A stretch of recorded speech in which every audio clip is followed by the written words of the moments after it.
we can actually train them as preachers and then send them all over the world. Because to translate books you need devotees. Normal people can't, like normal people, non-devotees cannot translate these books properly. My devotees cannot translate them properly. And they normally don't have the devotion to do it.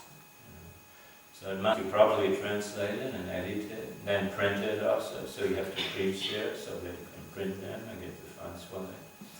And then you have to actually make sure that you train some people in distributing these books also. Otherwise, there's no use in printing them if they're just lying around. Prabhupada wants them to come to the people. And we can see how these books are changing people. That you see, like the trademark of Prabhupada's book is whoever gets a book, his whole life will be changed. So it's very practical. These books are actually completely unchanged as they are, as it is, Krishna's message that it comes to us. And therefore they have all the force and all the purifying power. And Krishna is actually present in these books. So that's my humble realization. And there are so many other projects which are also very important, daily worship. Unless we have daily worship, how will we be able to practice what's written in the book? It's very important that we are regulated, otherwise how can we be empowered to distribute these books? Where will we invite the people who read these books also? So that is equally important. Prabhupada never said that this is less important. But the essence is this book distribution, because everything is centered around it. And when that thrives and is flourishing, all the other departments will also flourish. Prabhupada mentioned it many times.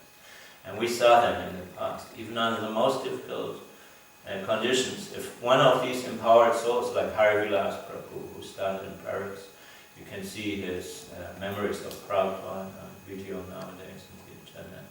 He gives some presentation, how he started first temple and Prabhupada came there, and so many miracles happened. Because he very firmly and clearly understood what Prabhupada's wishes were in this regard. And there was no doubt about it, and therefore it worked. We just harmonized with Krishna's mind, things will work. What can we do? We thought we cannot do anything, but Prabhupada knew we can do anything. We can do anything. We can do anything if Krishna wants it. And because Krishna wanted it, we become an instrument that will be perfection of our life. So that is, in a nutshell, I could say so many things about it, but I think I better keep it now on time, because it's part also of our sadhana. But they are unlimited, so we should feel very, very grateful and very happy to inherit this mission. But as Goethe says, I'm from Germany, there's one man called Goethe. He said, whatever you inherit from your ancestors, was immer ihr geerbt hat von den Vätern, erwirb es, es zu besitzen in German. Means whatever you inherited from your ancestors, from your fathers, forefathers, and mothers, and foremothers, you must work for it in order to possess it. Then it's actually yours. If you inherit a big house and you don't work for it, and you think you cannot understand the real value of the house, you have to work for it. You have to study the history of your father and mother, how hard they worked for it. And then you will be able to maintain it. So you study the history of these devotees who Prabhupada actually saved and who were assisting Prabhupada. And you study especially the life history of Srila Prabhupada himself. And then you will actually understand what we have inherited here, what a great heritage we can never imagine. So everyone wants to be part of an exciting movie or something, not lead a boring life. So I can just confirm from the first day I moved into the temple, just a few weeks after I met Prabhupada, I moved into the temple and shaved up, just when I got 15. And it was never boring, and it was always exciting, and it was always transcendently blissful. And on the first day it was Jamashtami. I didn't even know what is Jamashtami. Everyone was asked to speak about his realization in Krishna consciousness. It seems to follow me somehow. But on the first day I was asked to speak about my realization. I just moved in. All the others were supposed to speak before me, so I was the last one, of course, the youngest and the newest, the latest. And so just before midnight I was saying, I don't know how I ended up here, really. I'm just very grateful for it. And hope I'll stay. That's all I could say. And they were all giggling and laughing a little bit, because I would try to be honest. I'm just happy to be here. I'm just starting to understand this mission. And the next moment the window exploded behind me and broke, and some people threw stones in there, and a big motorbike gang attacked our temple. We had a big battle and we defeated them, actually. Because we had one very heavy fighter from America amongst the devotees who had been in Vietnam before. They didn't know that. They thought we were just very tender. They just blow at us and we'll just faint or something. So, but they were actually ending up in hospital and running away, and it was in all the newspapers. Hare Krishna is the only one who can face these motorbike gangs. And everyone started to treat us very respectfully in temper. It was just perfect, because there's so many big motorbike gangs. In San Francisco, the temple was just next to the first headquarters of the Hells Angels. But the Hells Angels had so much respect for Srila Prabhupada, they said, we like your guru, he's heavy, they liked him very much.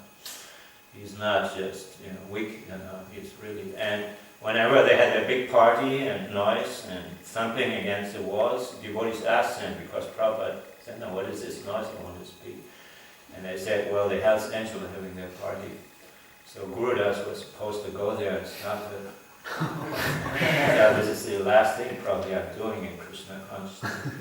So he told them, we're very sorry to tell you, but maybe you can party a little less party, party a little less party. Guru Das has this way of making everyone a friend, And they like Guru Das, they like our sweets. And they said, actually we had just heard your spiritual master singing and you were all dancing, so we're also dancing. And that's what, but there was a wall between you and us, so we were always jumping against the wall, having a lot of fun. So they said, we like your guru, so we'll be quiet from now on. And so whenever Prabhupada started to speak, the next few weeks it became completely quiet there, because they were listening to Prabhupada's class. And they became, actually, when we had this big Avalon Ballroom festival, the first big promotion of Krishna consciousness, Prabhupada, they were actually the order keepers there, voluntarily, they agreed, and everyone was very disciplined. So, and these people, they were actually also then later instrumental when they came to England to open another branch of Hells Angels office there. They visited Guru Das and Yamuna and the other devotees in the temple for a few hours, and they brought their big Harley-Davidson machines with them. And they actually were also helping. They came with a few famous musicians from America. And they were actually, most devotees don't know that, they were instrumental in making the first contact with George Harrison. So Prabhupada expected that whenever he visited a temple, we introduce important people. So all the time, whenever I saw Prabhupada, we had a whole queue of important, so-called important people who are there again compared with Prabhupada. But he wanted to preach to the leading people. And that's also an important part of our mission, that we should somehow try to qualify also and get trained so that we can present Krishna consciousness to the leading class of society. Because Prabhupada said we cannot expect everyone will take up Krishna consciousness in the next few years. It will not happen. But if 1 or 2% of the leaders in the society will take up this Krishna consciousness or appreciate it, the whole face of the world will change. So that we should also keep in mind. That Prabhupada never wanted just quantity, he wanted quality. And he wanted to get those who were the most qualified. And that's what happened at Prabhupada's time, and it can be done now. And Prabhupada didn't discriminate, even if you don't have a university degree, whatever. Most devotees didn't have, maybe 1 or 2 years at college. But they had that intelligence, that sincerity, and they developed all the qualities that were needed very quickly due to the presence of Srila Prabhupada. So we should also try to do that. I'm a little bit behind, but I hope by your blessings I can somehow come to that level one day. So part of it is to keep things on time, sort of. And I hope I can come here again. I'll stay here another 4 or 5 days, if Krishna wants. We never know what happens next. We're just traveling around, trying to find people who want to cooperate or need a little inspiration. I want to know about Prabhupada. But it's very inspiring to be here, because I see some of very important elements being cultivated here in that aspect. So we should not think, oh, we're just a small group. Equality is important. and we should know what we have to do. And Prabhupada was one man, but he changed the whole world in such a short time, and went upside down. Everyone was chanting all over the world after just a few years of Prabhupada's presence on this planet. So we simply should follow in his footsteps, and I'll be very happy to also come back here again whenever there's some possibility of preaching. I'll be very, very happy to benefit from your association. Thank you for your kindness and for giving me a little place and facility to stay here for some time. Srila Prabhupada's Transcendental Sankirtan Movement Ki Jai! Jai!